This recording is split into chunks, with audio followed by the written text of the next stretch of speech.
Back in April of 2018, I started this review channel with a marathon of the original Spyro games, and ended off that marathon with the then newly released Spyro Reignited Trilogy.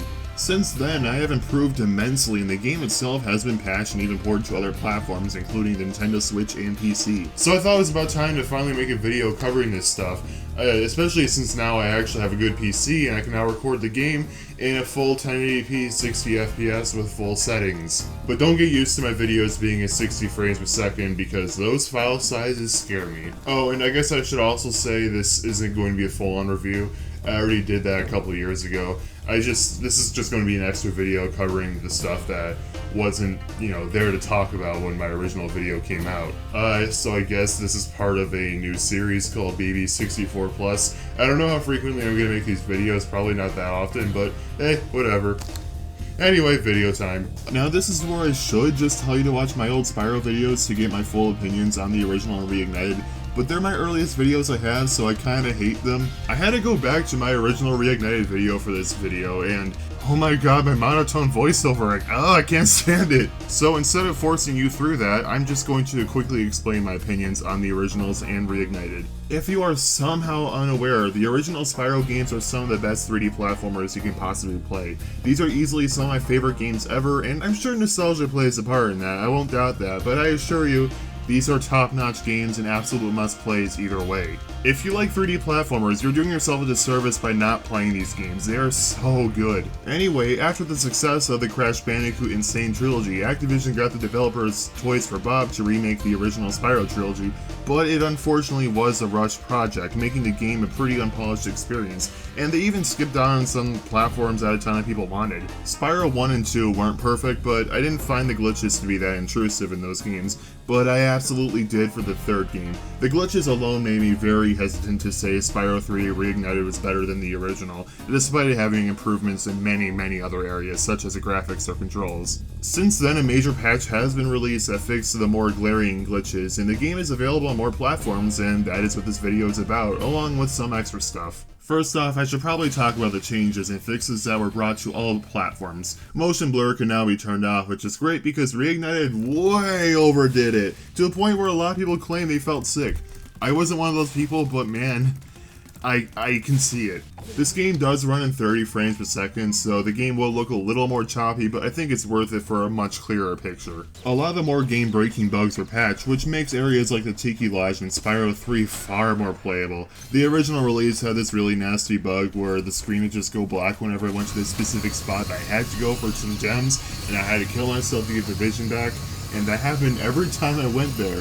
Or how about that anytime you go too close to the ceiling as Sergeant Bird, the camera would aim directly down. Yeah, that was pretty awful.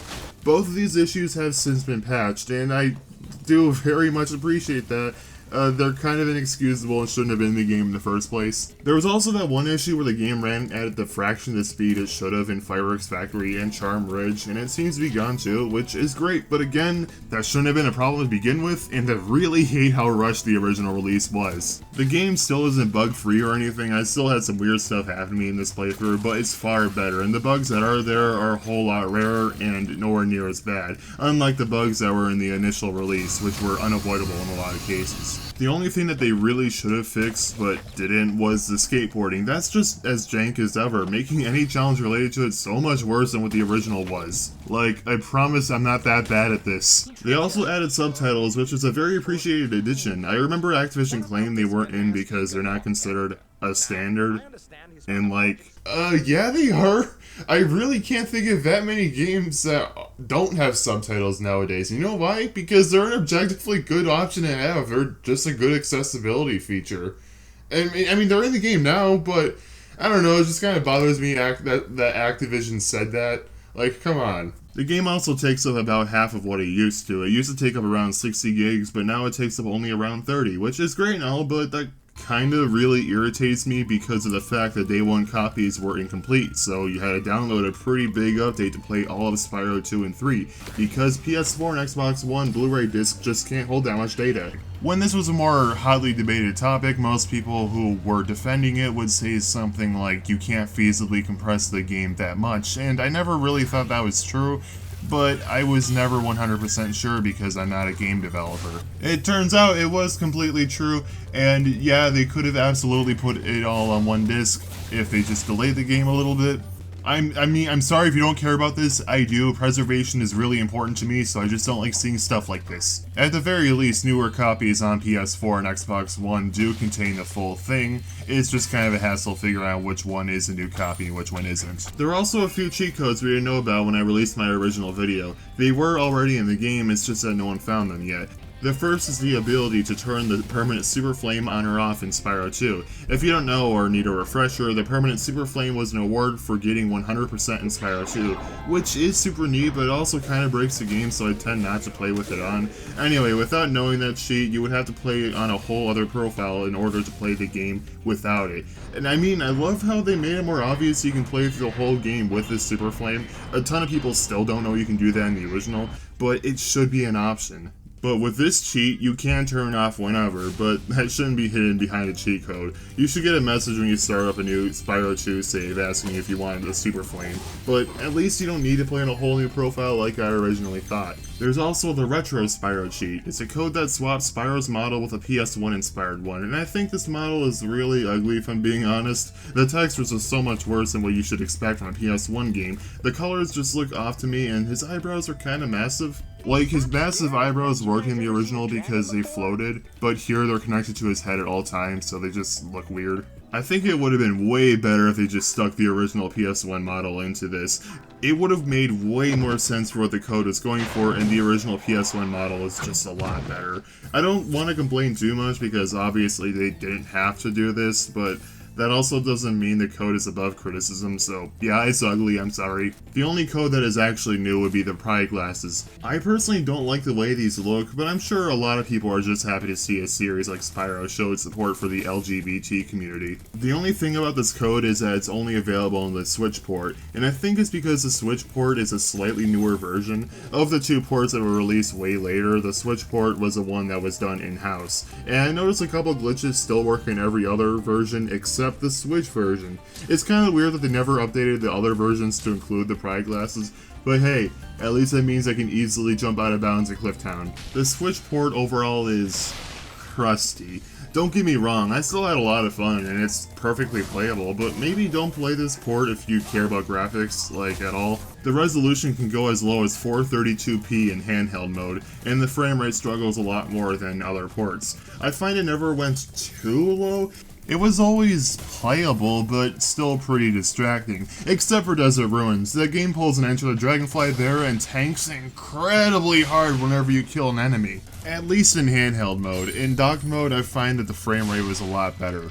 In fact, the game is only as crusty as I'm saying it is when it's in handheld mode. In dock mode, I find it to actually be pretty decent. I mean, the frame rate still is a problem, it stutters occasionally, and, you know, it doesn't look nearly as good as the other versions, but that stuff is expected for the Switch. But seeing how portability is the selling point in this version, yeah, it's an issue. The graphics are obviously way worse too. Textures are noticeably lower resolution with some confusing pop-in at points. The grass is a lot less dense, which does make gems a lot easier to find, but you can tell the game was made to have denser foliage. I mean, just look at this opening area in Molten Crater. The grass is just a flat green. None of this ruins the experience, it's just that the other versions are seriously beautiful, so major downgrades like this are just kinda disappointing, even if they are understandable. Unfortunately, Spyro on Switch's downsides don't end with the visuals and performance. This is also one of those games that has a massive download to go alongside the physical release. It's almost 9 gigs, and the cart doesn't even contain all of Spyro 1. As much as I hated how the early copies on Xbox and PS4 didn't have the whole game, you can at least play all of Spyro 1 on that. Overall, the Switch port is still fun, but the visuals and performance definitely gets in the way.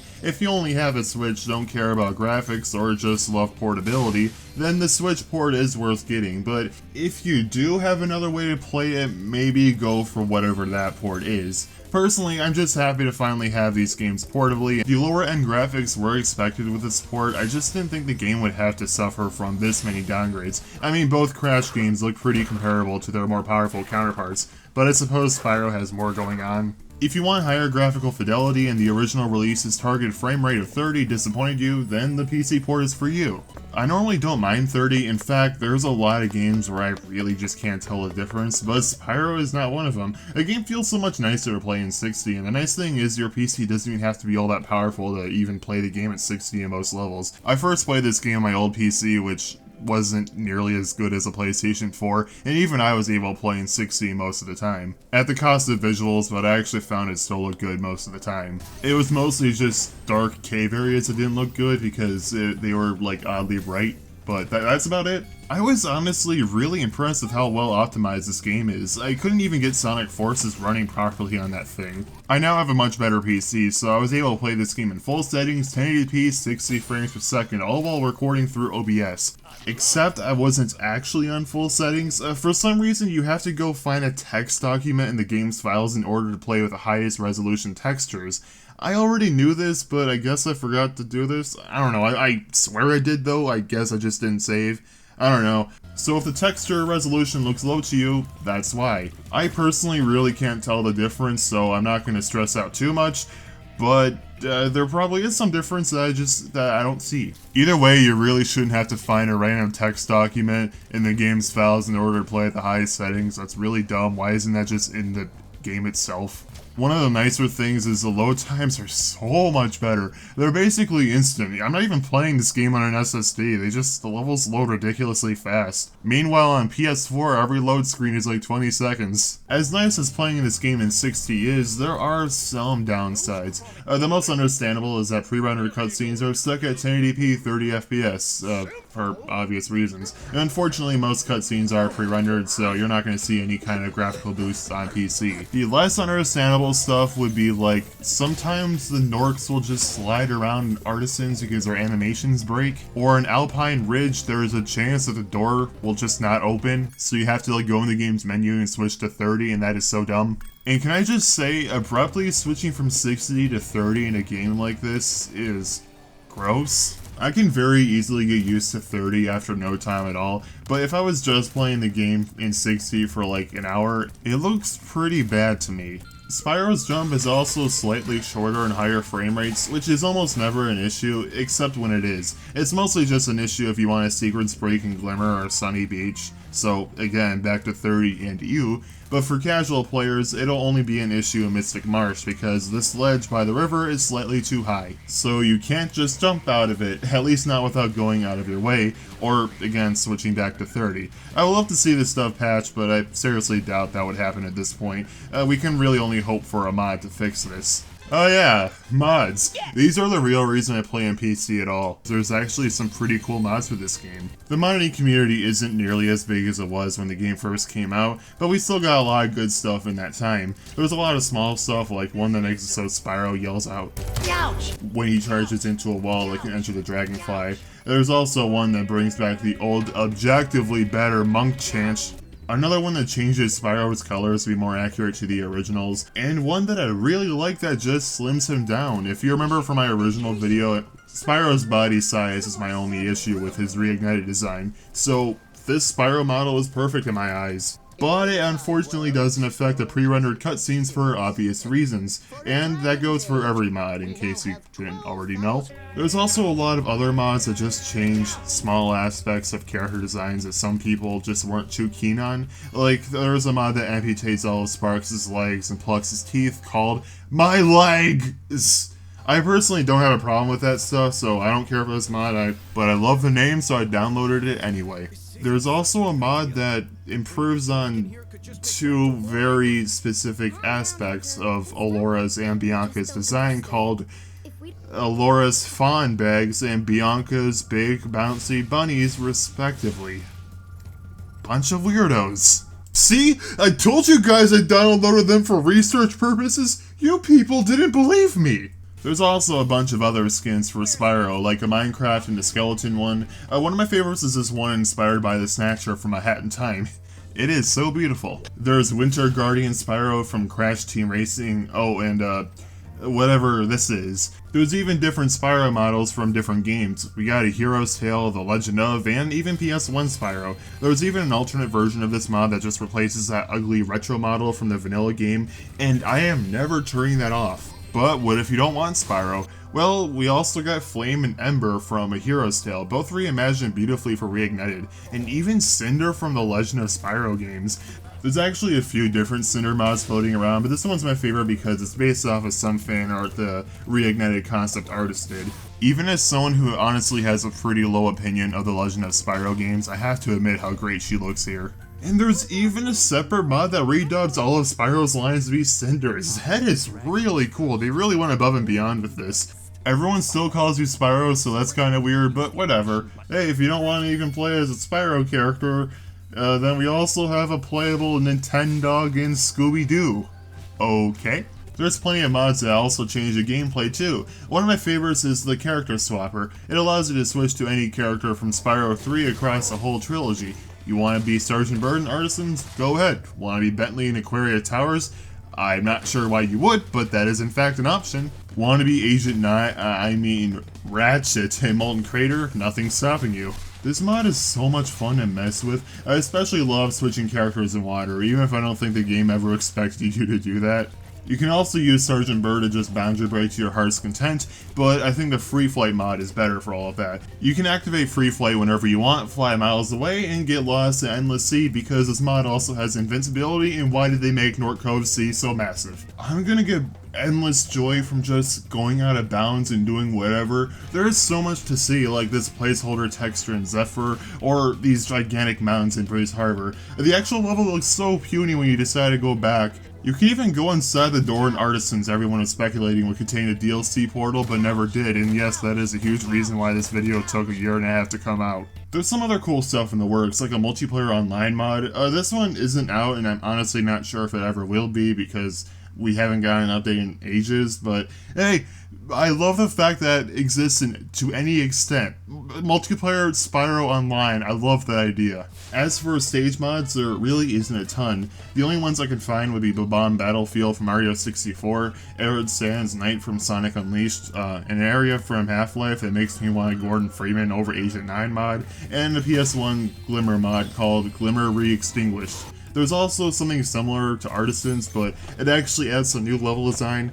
Not great level design, mind you, but new level design nonetheless. The only thing I want to add is please back up your save file if you want to mess with stage mods, because they have a tendency to just delete your save, so that's a problem. They're also kind of annoying to actually enter because you have to use the developer console, and it's just kind of an ordeal to set up because you need to download a separate program and turn it on while the game is already running, and then you have to remember what level is in and then type down the exact code, and so yeah, that was Spyro Reignited Trilogy.